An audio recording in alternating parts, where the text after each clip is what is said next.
আজিৰ দিনটোত কোকৰাঝাৰত নতুন বিটিসি CEM শপত গ্ৰহণ কৰিবলৈ বোধহয় ইতিমধ্যে সম্পূৰ্ণ হ'ল। পোনপ্ৰথমে প্ৰমোদ বড়ো ডাঙৰীয়াক বড়োলেণ্ডৰ নতুন CEM হিচাপে কংগ্ৰেছ দলৰ ফালৰ পৰা শুভেচ্ছা জ্ঞাপন কৰিছোঁ। আশা ৰাখিছোঁ আগন্তুক দিনত তেওঁলোকৰ দলৰ যিবিলাক প্ৰতিশ্ৰুতি বিটিসি ৰাইজক দিছিল সেইবিলাক তেওঁলোকে পালন কৰিব, আমি আশা ৰাখিছোঁ। দ্বিতীয়তে বিটিসি অঞ্চলত 2003 চনৰ পৰা কংগ্ৰেছ দলে শান্তিৰ স্বাৰ্থত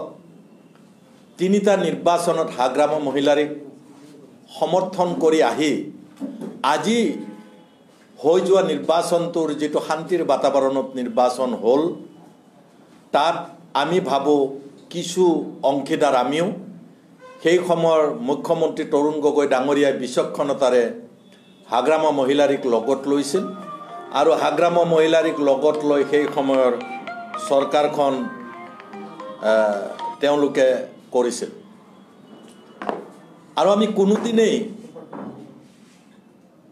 একমাত্ৰ শান্তিৰ বাতাবৰণ সৃষ্টিৰ স্বাৰ্থত হাগ্ৰাম মহিলাৰীক চৰকাৰ চলোৱাত হস্তক্ষেপ কৰা নাছিল। আপোনালোকে খুব ভালকৈ জানে যিটো সময়ত কংগ্ৰেছ দলে অকলে 64খনৰ ঠাইত 78খন আমি আসন পাইছিলোঁ, সেই সময়তো হাগ্ৰাম মহিলাৰীক সন্মানে পুনৰ আমাৰ চৰকাৰত স্থান দিছিলোঁ। বিটিসিত স্থানীয় ৰাজনৈতিক দল হিচাপে অস্থিৰ কৰিবলৈ কোনোদিন আমি চেষ্টা নকৰিলোঁ। দুৰ্ভাগ্যৰ কথা, হাগ্ৰাম মহিলাৰী নিজাববীয়াকৈ আমাৰ যৌথ যি জোটবন্ধন আছিল তাৰ পৰা তেওঁ গুচি গৈছিল। ভাৰতীয় জনতা পাৰ্টিৰ লগত 4.5 বছৰ আগতে জোটবন্ধন হৈছিল আৰু স্পষ্ট যে ভাৰতীয় জনতা পাৰ্টিয়ে জোটবন্ধনৰ যিটো ধৰ্ম সেইটো যে নস্যাৎ কৰিলে সাংবাদিক বন্ধু বান্ধৱীসকলে স্পষ্টভাৱে যোৱা নিৰ্বাচনত আপোনালোকে দেখিলে। নিম্নতম শালীনতা নোহোৱাকৈ হাগ্ৰাম মহিলাৰীক অসমৰ মন্ত্ৰীসকলে ভাৰতীয় জনতা পাৰ্টি দলৰ কৰ্মকৰ্তাসকলে গালিগালাজ কৰিলে। হাগ্ৰামেও যথাসম্ভৱ উত্তৰ দিবলৈ তেওঁ প্ৰচেষ্টা চলাইছিল। গতিকে আজিৰ দিনটোত আমি আপোনালোকৰ জৰিয়তে জনাব খুজিছোঁ, ভাৰতীয় জনতা পাৰ্টিয়ে ডাঙৰ মাছে সৰু মাছক খোৱাৰ নিচিনাকৈ ডাঙৰ দল হিচাপে সৰু দলবিলাকক নিষেধ কৰাত লাগিছে। মই যোৱা 4টা বছৰে কৈ আহিছোঁ যে ৰামধেনু সদৃশ ঐক্য ভাৰতীয় জনতা পাৰ্টিয়ে কৰিছোঁ বুলি কৈছে আৰু সেই ৰামধেনু সদৃশ ঐক্যত তিৱা, ৰাভা, মিচিং,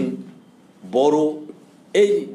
ৰংবিলাক তেওঁলোকে ৰামধেনু সদৃশ বিভিন্ন ৰং লৈছোঁ বুলি কৈছে। সুন্দৰ কথা, ভাল কথা আছিল, কিন্তু এটাকৈ আটাইকেইটা ৰামধেনুৰ ৰং শেষ কৰি আজিৰ দিনটোত বিটিসিটো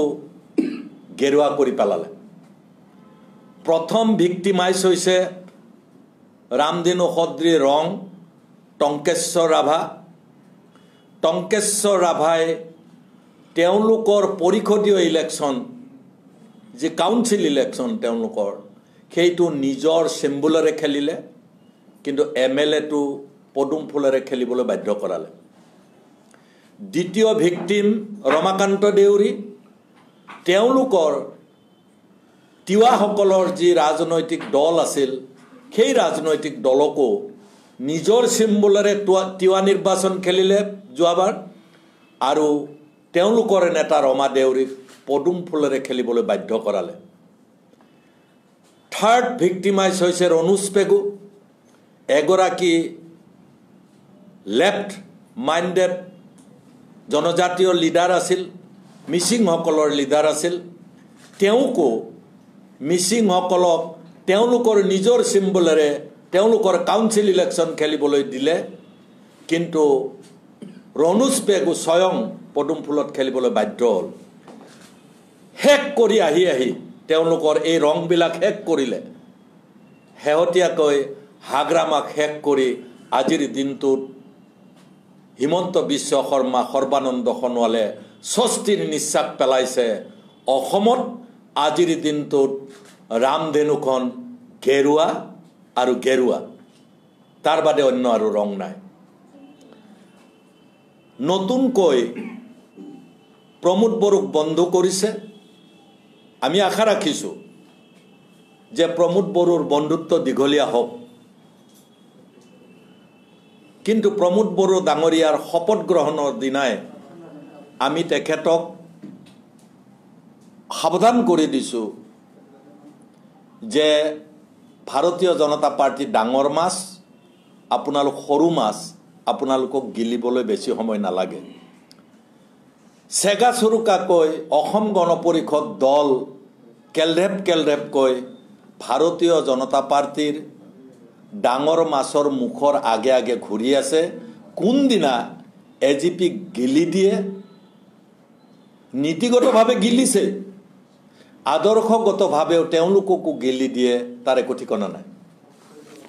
গতিকে আমি আজিৰ দিনটোত ৰামধেনু সদৃ ঐক্য তেওঁলোকে শেষ কৰি আটাইবিলাক সৰু ৰাজনৈতিক দলক গ্ৰাস কৰি পেলাইছে 2 নম্বৰ কথাটো হৈছে এইবাৰ সকলো গণতান্ত্ৰিক প্ৰক্ৰিয়া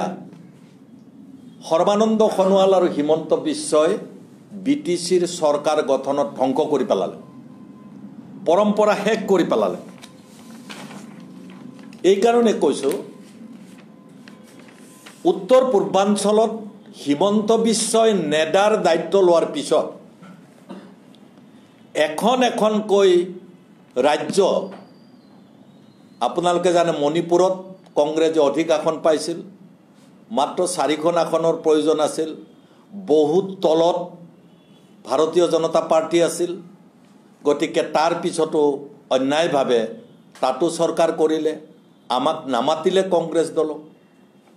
আপোনালোকে মেঘালয়ৰ কথা জানে আমি পাইছিলোঁ বেছি আপোনালোকে নাগালেণ্ডত কি কৰিছে জানে সেই একেই পৰম্পৰা হিমন্ত বিশ্ব নৈতিকতাহীনভাৱে বিপিএফে 17খন আসন পোৱাৰ পিছতো গভৰ্ণৰেও ৰাজ্য চৰকাৰৰ গভৰ্ণৰকো মিছলিড কৰিলে গভৰ্ণৰ নিজেও মিছলিড হ'ল যে তেওঁলোকে অন্যায় কৰিছে যে প্ৰথমতে হাগ্ৰামা মহিলাৰীক চৰকাৰ গঠন কৰাৰ কাৰণে নিমন্ত্ৰণ কৰিব লাগিছিল আৰু হাগ্ৰামাই নোৱাৰিলে 2 দিন দিয়ে 24 ঘণ্টা 48 ঘণ্টা এসপ্তাহ যি সময় দিয়ে দিব লাগিছিল আৰু তেওঁ নোৱাৰিলে অন্য অপচন অন্য দলক দিব লাগিছিল সকলো পৰম্পৰা অসমতো সৰ্বানন্দ সোণোৱাল হিমন্ত বিশ্ব শৰ্মাই আৰম্ভ কৰিলে গতিকে মই ভাবোঁ আজি গণতান্ত্ৰিক প্ৰমূল্য বিটিচিটো শেষ কৰিলে বিটিচিবাসীক মই এই সুযোগতে নতুন চৰকাৰক শুভেচ্ছা জনোৱাই নহয় বিটিচিবাসীক এই পৰম্পৰা ভংগ কৰাৰ ক্ষেত্ৰত সাৱধান হ'বলৈ অনুৰোধ জনাইছোঁ ইয়াৰ পিছত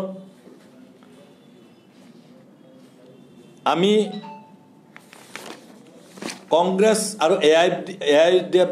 দুইটা দলে আমি লগ লাগি নিৰ্বাচন খেলিছিলোঁ আমি আশা কৰা ধৰণে আমি ৰাইজৰ ৰায় আমি নাপালোঁ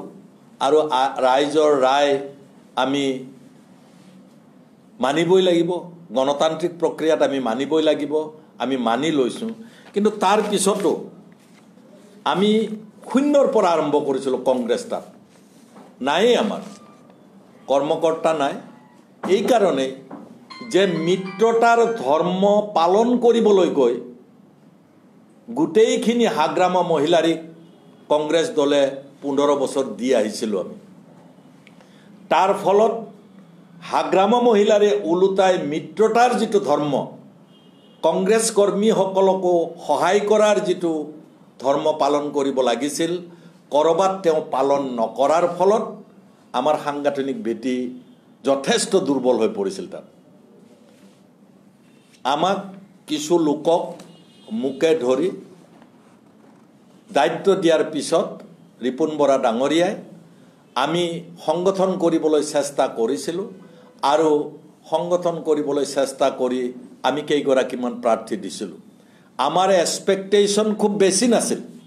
সৰকাৰ কৰিম বুলি কোৱা নাই সৰকাৰ কৰিবলৈ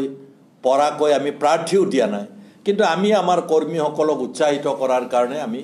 প্ৰাৰ্থী কেইগৰাকীমান দিছিলোঁ আমি এগৰাকী জিকিছিলোঁ পাষ্ট হ'ল প্ৰায় 12,000 ভোট পাইছিল তেওঁ গোমা সমষ্টিত কেইটামান ভোট কম 11,000 আমি ভোট পাইছোঁ 14,000ত বিজয়ীজন 14,000ত জিকিছে ৰৌতা সমষ্টিত 6,500 ভোট পাবলৈ সক্ষম হৈছোঁ আমি বাউখুংগুৰিতো আমি যথেষ্ট য'ত কোনো দলৰ কোনো সাংগঠনিক ভিত্তি নাই তাতো আমি ভাল ভোট পাবলৈ সক্ষম হৈছোঁ পাঁচনৈ চেৰফাং তাতো আমি যথেষ্ট ভোট পাবলৈ সক্ষম হৈছোঁ তেওঁলোকে যেটো ৰিজাল্ট শীট আমাৰ ৰিজাল্ট শীট মতে 4,000 অধিক তাতে ভোট পাবলৈ আমি সক্ষম হৈছোঁ গুৰেশ্বৰত 4,440টা ভোট পাবলৈ সক্ষম হৈছোঁ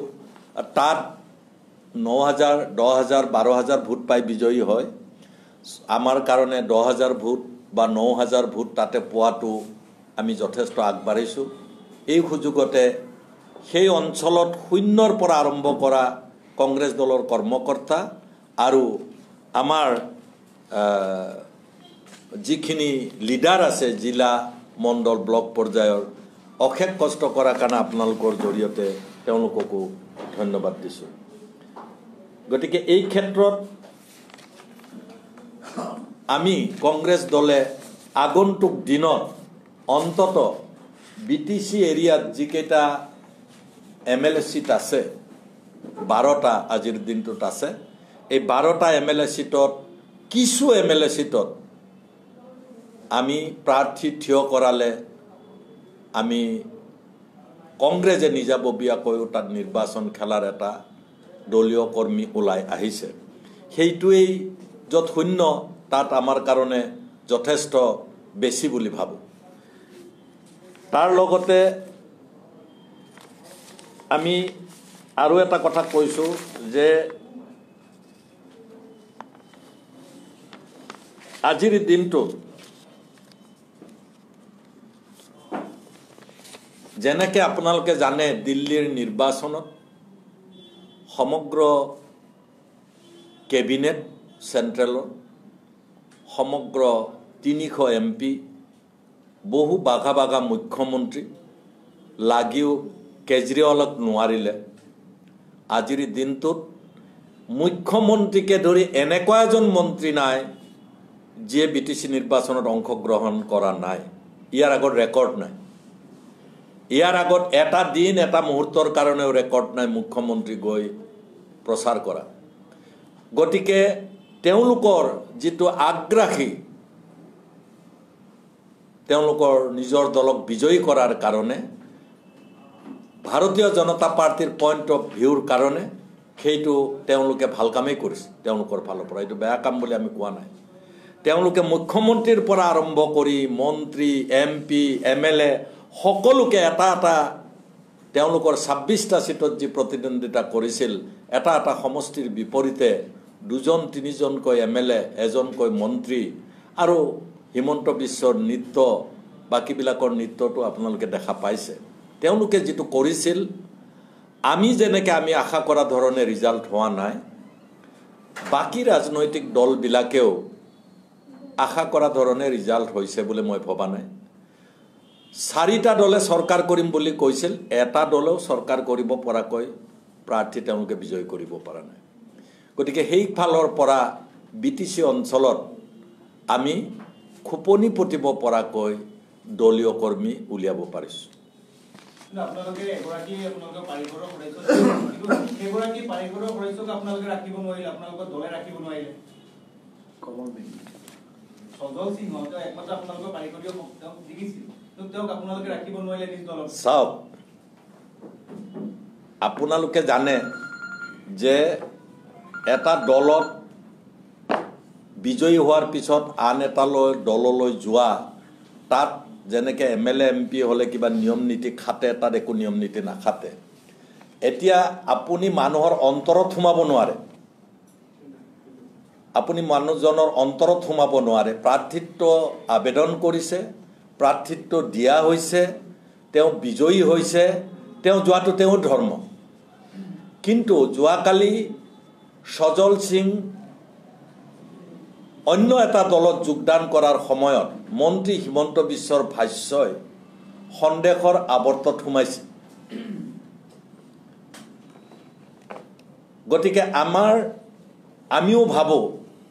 যদি সজল সিং ডাঙৰীয়াক তেনেধৰণে তেওঁলোকৰ দললৈ লৈ যোৱা হৈছে, তেওঁ কোৱা ধৰণে, তেতিয়াহ'লে সেই অভিযোগ তেওঁৰ ভৱিষ্যতেও থাকিব। আৰু ভৱিষ্যতে চৰকাৰ সলনি হ'লে হত্যাকাৰীজন ভাল হৈ নাযায়, চোৰজন ভাল হৈ নাযায়, সেই অপৰাধটো থাকি যায়। গতিকে ভৱিষ্যতে চৰকাৰ সলনি হ'লে সেই অপৰাধ যদি তেওঁ কৰিছে হিমন্ত বিশ্বই দিয়া ইংগিত মতে, তেতিয়াহ'লে নিশ্চয় সেই অপৰাধটো তেওঁ থাকি যাব আৰু তাৰ ৰিজাল্ট তেওঁ ভৱিষ্যতে পাব। আপোনালোকে AIDFৰ লগত কিয় লগ খালে? চাওক, আমি তাতে AIDF কংগ্ৰেছ লগ লাগি নিৰ্বাচন খেলিছোঁ। নিৰ্বাচন খেলাৰ কাৰণটো হৈছে জোট বন্ধনৰ ৰাজনীতি, সেইটোৱে ৰাজনীতি। সেইটোত এটা প্ৰান্তীয় ইলেকশ্যন, আপোনালোকে জানে এইটো 9 মাহ আগতে হোৱা জোট বন্ধন, যেতিয়া কি আমাৰ যিটো বৃহৎ জোট বন্ধনৰ কথা চলি আছে এতিয়া, সেইটো তেতিয়া আলোচনাৰ ভিতৰত অহা নাই। 9 মাহ আগৰ কথা কৈছোঁ। এই 9 মাহ আগতে কোনোদিন যে আমি মহাজোঁট কৰিম, মহাজোঁট কৰিলে মহাজোঁটত কোনোবাই আহিব, আমি তেনেধৰণৰ কথা 9 মাহ আগতে আমি পাতা নাই, আপোনালোকেও পাতা নাই। গতিকে 9 মাহ আগতে আমি অনুভৱ কৰিছিলোঁ, তাত আমি 2টা দলে লগ লাগিলে আমি কেইখনমান আসন আমি বিজয়ী হ'ব পাৰিম। পূৰ্বতেও 4-5খন আমাৰো জিকা পৰম্পৰা আছে তাত, গতিকে আমি হয়তো জিকিব পাৰিম, তেনেকুৱা ভাবি আমি লগ লাগিছিলোঁ। আৰু আমি ছাকচেছ একেবাৰে নাই হোৱা বুলি আপোনাক ক'ব নোৱাৰোঁ। এখন আসন জিকিছোঁ, কেইবাখনো আসনত আমি সাংঘাতিক প্ৰতিদ্বন্দ্বিতা দিবলৈ সক্ষম হৈছোঁ। গতিকে সেইফালৰ পৰা তেওঁলোকৰ আসন কেইখনৰ হিচাপ মই অনা নাই, প্ৰয়োজনো আছে বুলি নাভাবোঁ। গতিকে তেওঁলোকো 3খন আসনত তেওঁলোকো যথেষ্ট প্ৰতিদ্বন্দ্বিতা দিছে। গতিকে আজিৰ দিনটোত এইটো এটা প্ৰান্তীয় ইলেকশ্যন, এটা নিৰ্বাচনটো গ্লেমাৰাছ কৰি দিছে আজিৰ দিনটোত বেলেগ কথা, কিন্তু সেইটো এটা প্ৰান্তীয় ইলেকশ্যন। এই প্ৰান্তীয় ইলেকশ্যনত আমি তাত কেইখনমান আসন পোৱাৰ স্বাৰ্থত আমি লগ লাগিছোঁ। BTCৰ 40টা পৰিষদীয় সমষ্টি, তাৰে ভিতৰত 4টা সমষ্টি এনেধৰণৰ আছিল য'ত সংখ্যালঘু লোক 60% আছিলে। AIDF আৰু কংগ্ৰেছ লগ লগাৰ পিছতো সেই 4টা সমষ্টি দখল কৰিব নোৱাৰিলে। সংখ্যালঘু লোকসকলেও আপোনালোকৰ পৰা আঁতৰি গৈছে নেকি? সংখ্যালঘু ভোট যে আমাকেই দিব লাগিব তেনেকুৱা কোনো কথা নাই। সংখ্যালঘু তাত আজি চাওক, তাতে ফাৰ্ষ্ট ফেজত সংখ্যালঘু যি ভোট আছিল, সেই ফাৰ্ষ্ট ফেজৰ যিখিনি ভোট, ছেকেণ্ড আমাৰ মই কৈছোঁ কংগ্ৰেছে আমি 5টাত ভালকৈ প্ৰতিদ্বন্দ্বিতা কৰিছোঁ, যদিও 13টা দিছোঁ, খুব জোৰকৈ 5টাত লাগিছিল। সেই 5টাৰ ভিতৰত এটা চিট বাদ দি আমাৰ চিট বিজেপিয়ে জিকা নাই। আমাৰ চিট হয় UPPL জিকিছে, নহয় BPF জিকিছে, আৰু 3টা চিট BPF জিকিছে। আমাৰ চিট এটা চিট, 2টা চিট জিকিছে UPPL। গতিকে ভোটটো বিজেপিলৈ যোৱা নাই, আমাৰ ভোট এটা স্থানীয় ৰাজনৈতিক দললৈ গৈছে স্থানীয় নিৰ্বাচন হিচাপে তেওঁলোকে তাত নিৰাপদ অনুভৱ কৰিছে নিশ্চয়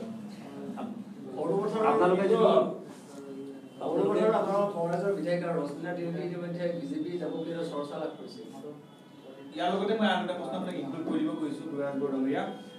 মন্ত্ৰী ডক্টৰ হিমন্ত বিশ্ব শৰ্মাই নিজে কৈছে যে সজল সিংহ মোৰ ভাই আৰু মোৰ ভাই কংগ্ৰেছত আছিল আৰু ভাই আজি মোৰ লগত আহিছে তেওঁ উল্লেখ কৰিছে যে 2021 চনৰ বিধানসভা নিৰ্বাচনত যদি আপোনালোকৰো বিধায়ক জয়ী হৈ আহে তাতো তেওঁৰ ভাই আছে গতিকে কৰবাত নহয় কৰবাত আপোনালোকৰ নিজ দলৰ নেতাসকলে আপোনালোক বিৰোধত পেলাইছে নেকি যাৰ কাৰণে আপোনালোকে প্ৰদেশ কংগ্ৰেছে এজনৰ পাছত সিজন নেতা আপোনালোকৰ পদত্যাগ কৰিব লগা হৈছে কমল কুমাৰ মেধিয়ে পদত্যাগ কৰিলে যোৱাকালি দিনটো সজল সিংহক আপোনালোকৰ কংগ্ৰেছ দলে এতিয়া বিজেপিলৈ গ'ল সজল সিং হিমন্ত বিশ্বৰ ভায়েক আপোনালোকে আজিহে জানিলে কালিহে জানিলে নহয় জানো ইয়াৰ আগতো নাজানে আমি কেনেকৈ জানিম হিমন্ত বিশ্বৰ যে ভায়েক তেওঁলোকৰ সম্পৰ্ক যে তেওঁৰ লগত ইমান গভীৰ আৰু বা কি কাৰ লগত সম্পৰ্ক আছে আমি ক'ব নোৱাৰিম অৰ্থাৎ বিজেপিৰ মানুহে আপোনালোকৰ কংগ্ৰেছ দলত আছে নেকি যাৰ কাৰণে আপোনালোকৰ কংগ্ৰেছ দলত যিখিনি ইণ্টাৰনেল পলিটিক্স মেটাৰ সেইখিনি কথা বিজেপিয়ে গম পায় আগতীয়াকৈ তেওঁলোকে ব্লুপ্ৰিণ্ট ৰচনা কৰে চাওক হিমন্ত বিশ্ব দীঘলীয়া দিন কংগ্ৰেছ কৰিছে কংগ্ৰেছৰ মানুহৰ লগত তেওঁ সম্পৰ্ক থকাটো একো ভুল কথা হ'ব নোৱাৰে আজি মই দীঘলীয়া দিন অসম গণ পৰিষদ দল কৰিছোঁ প্ৰত্যেকটা লিডাৰৰ লগত মোৰ সম্পৰ্ক আছে সেইটো মোৰ নৈতিকতাৰ ওপৰত কথা হ'ব মই কংগ্ৰেছৰ সিক্ৰেচি কিমান মেইনটেইন কৰিছোঁ এতিয়া মোৰ নিচিনাকৈ যদি মই ভাবোঁ মোৰ নিচিনাই বাকী লিডাৰবিলাক তেতিয়া কেতিয়াও কংগ্ৰেছৰ যিটো সিক্ৰেচি সেইটো কেতিয়াও হিমন্ত বিশ্বৰ লগত শ্বেয়াৰ কৰিব বুলি নাভাবোঁ আৰু হিমন্ত বিশ্ব জানেই যে হিমন্ত বিশ্বক আপোনালোকে দেখিছে যে এতিয়াও উত্তৰ পূৰ্বাঞ্চলত হিমন্ত বিশ্ব শৰ্মা ডাঙৰীয়াই যে অনৈতিকভাৱে চৰকাৰ কৰাৰ হৰ্চ ট্ৰেডিং বুলি কয় কিবা বুলি কয় তেওঁ যিটো কাম কৰি আছে সেই কামটো কৰিবলৈ তেওঁ প্ৰচেষ্টা চলাব আপোনালোকৰ কংগ্ৰেছ দলত থাকোঁতে কিন্তু হৰ্চ ট্ৰেডিং কৰিছে ইয়েছ এইটো আমি ন কৰা নাই আপোনালোকৰ বৰ্তমানে বিৰোধী উপদলপতি ৰকিবুল হুছেইনক কিন্তু তেওঁ সহায় কৰিছিল সেই সময়ত নাই ৰকিবুল হুছেইন হিমন্ত বিশ্ব আপোনালোকে ভালকে জানে যে হিমন্ত বিশ্ব শৰ্মা হৰ্চ ট্ৰেডিঙত আপোনালোকে এক্সপাৰ্ট সজল সিংটো সেইটো নহ'ব কি মানে আছে সজল সিঙৰ কামটো তেওঁ নকৰিব কি মানে আছে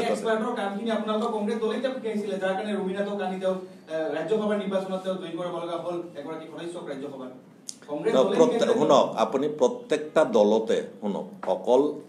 কংগ্ৰেছ বুলি নহয় অসম গণ পৰিষদৰ দলৰো 2-3টাকে ৰাজ্যসভাত বিক্ৰী হোৱা ৰেকৰ্ড আছে আপোনালোকে জানে কংগ্ৰেছ দলৰো বিক্ৰী হৈছে বিজেপিৰ 3জন বিক্ৰী হৈছিলে যাৰ কাৰণে যোৱাবাৰ 5টা এমএলএৰ ভিতৰত মাত্ৰ 2টা টিকেট দিছে তেওঁলোকে বিক্ৰী হোৱাবিলাকক দিয়া নাই গতিকে যিটো পৰম্পৰা আৰম্ভ হৈছে সকলো দলৰ কাৰণে এইটো হ'ব নহয় সকলো দলৰ কাৰণে বিপদ আজি ক্ষমতাত আছে টকা পইচা আছে তেওঁলোকে হৰ্চ ট্ৰেডিং কৰিছে কোনোবা দলে কৰিছে এইটো কোনো দলৰ কাৰণে হ'ব নহয় যিটো ইলেকশ্যন মেনু আছে সেই মেনু মতে আমাৰ যিটো এমপি এমএলএ বেলেগ দললৈ যোৱাৰ পিছত আপুনি যাব জানে মধ্যপ্ৰদেশত 22টা এমএলএ তেওঁলোকে লৈ গ'ল ৰিজাইন দিয়াই আকৌ ইলেকশ্যন খেলাইছে তাৰে সৰহসংখ্যকে জিকিছে বিজেপিৰ পক্ষত আমাৰ 3-4জন জিকিছে গতিকে যিটো পৰম্পৰা আৰম্ভ হৈছে ইয়াতকেও ষ্ট্ৰিক্ট আইনৰ প্ৰয়োজন হৈছে আমাৰ যি মই ভাবোঁ যে ইয়াতকেও ষ্ট্ৰিক্ট আইনৰ প্ৰয়োজন হৈছে যে তেনেকুৱা কৰা মানুহজন ভৱিষ্যতে ইলেকশ্যন খেলিব নোৱাৰে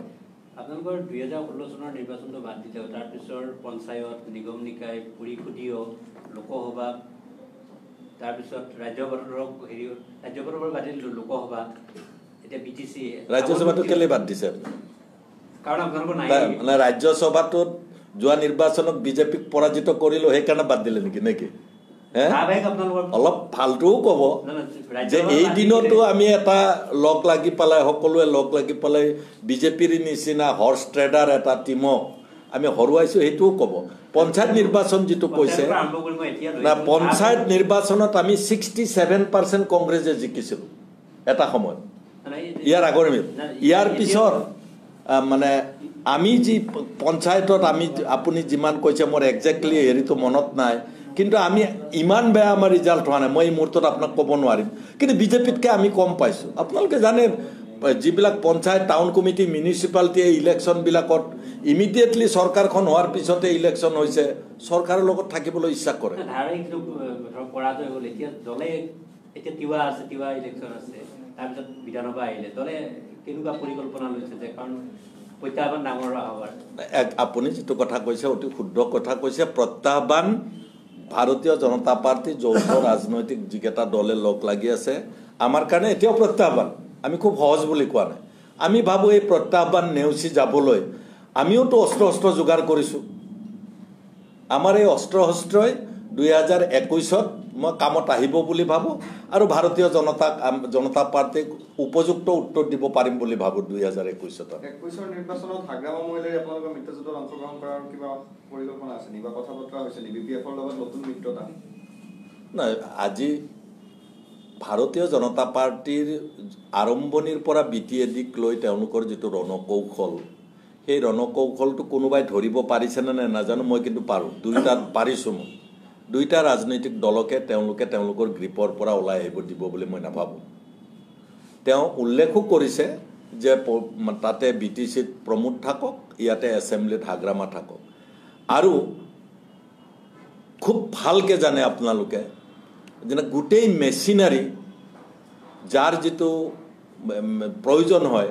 হাগ্ৰামাক তেওঁলোকে ইলেকশ্যনতে ভয় দেখুৱাইছে এৰেষ্ট কৰিম গ্ৰেপ্তাৰ কৰিম সম্পত্তি বাজেয়াপ্ত কৰিম এই যে ভয়ভীতবিলাক দেখুৱাইছে আগন্তুক 2021 চনৰ নিৰ্বাচনক টাৰ্গেট কৰি দেখুৱাইছে হুঁচিয়াৰ তুমি পৰাজিত হ'লেও তোমাক লগত নাৰাখিলেও তুমি যাতে বিৰোধী পক্ষৰ লগত নোযোৱা এতিয়া ডিপেণ্ড কৰিব হাগ্ৰামা মহিলাৰীৰ ওপৰত তেওঁৰ কিমান সাহস আছে তেওঁ যদি হিমন্তই কোৱাৰ নিচিনাকৈ তেওঁৰ যদি কিবা বেকগ্ৰাউণ্ড আছে যে বেছি দুৰ্নীতি কৰিছে স্পষ্ট ভাষাত দুৰ্নীতি কৰিছে তেওঁলোকৰ লগত থাকিবলৈ বাধ্য কাৰণ আপোনালোকে জানে যে ইডি লগাই দিয়ে CBI লগাই দিয়ে তেওঁলোকে গোটেই হিটো কৰে আপোনালোকে বেলেগক কি ক'ব CBIৰ ভয় খোৱা ইডিৰ ভয় খোৱাটো হিমন্ত বিশ্বক কংগ্ৰেছৰ পৰা লৈ গৈছে নহ'লে আজি জেলত থাকিলেহেঁতেন তেওঁকে লৈ গৈছে ইয়াৰ পৰা তাতকে কি আপোনালোকক উদাহৰণ লাগে গতিকে একেই টেকনিক হিমন্ত বিশ্বই ইয়াতো খটুৱাব হিমন্ত বিশ্ব গতিকে এইটো আমি একো আচৰিত নহওঁ আমাৰ এই মুহূৰ্তত কোনো প্ৰস্তাৱৰ কথা অহা নাই মই আজিতে ক'বলৈ বেয়া পাইছোঁ এই কাৰণেই যে যিখন বিটিচিত চৰকাৰ হৈছে সেই বিটিচিৰ চৰকাৰখন ভাৰতীয় জনতা পাৰ্টি বেছি দিন টিকিব দিব বুলি নাভাবোঁ আপোনালোকে জানে প্ৰায়বিলাকে একেটা পাৰ্টিৰ CM আৰু ডেপুটি CM হৈছে গোবিন্দ বসুমতাৰী ডেপুটি CM কি প্ৰেক্ষাপটত হ'ল জানে ট্ৰিট কৰা হ'ল 7 জন আমি ইয়াৰ পৰা ওলাই যাম গোবিন্দ বসুমতাৰীক চিপ পাতিবলৈ বিৰুদ্ধে থকা মানুহবিলাকে অফাৰ দিলে হিমন্ত বিশ্বই লগে লগে তেওঁৰ ভাৰতীয় জনতা পাৰ্টিৰ পৰা চিফ প্ৰজেক্ট কৰাৰ ডেপুটি চিফ প্ৰজেক্ট কৰাৰ যি সম্ভাৱনা আছিল সেই সম্ভাৱনা নচ্ছাত কৰি একেটা দলৰে চিফ আৰু ডেপুটি চিফ দিবলৈ বাধ্য হ'ল হোটেল এৰি যাবলৈ ওলাইছিল 7টা MCLA আমি খবৰ পোৱা মতে হোটেল য'ত আছে লিলি নে ক'ত আছিলে হোটেল লিলি এৰি তেওঁলোকে ট্ৰিট কৰিছে আমি ইয়াৰ পৰা গুচি যাম যদি আপোনালোকে এইটো কৰে যাৰ কাৰণে গোবিন্দ বসুমতাৰীক তেওঁলোকে ডেপুটি CM দিবলগীয়া হ'ল আজিয়ে এইটো অৱস্থা গঠন হোৱাৰ আগদিনা হৈছে যোৱাকালিৰ ঘটনা এইটো গতিকে মই ভাবোঁ যে অহা দিনত BTC ৰাজনীতি কি হ'ব আজিৰ দিনত কোৱা নাযায় মই জানিলেও নকওঁ থ্যাংক ইউ ধন্যবাদ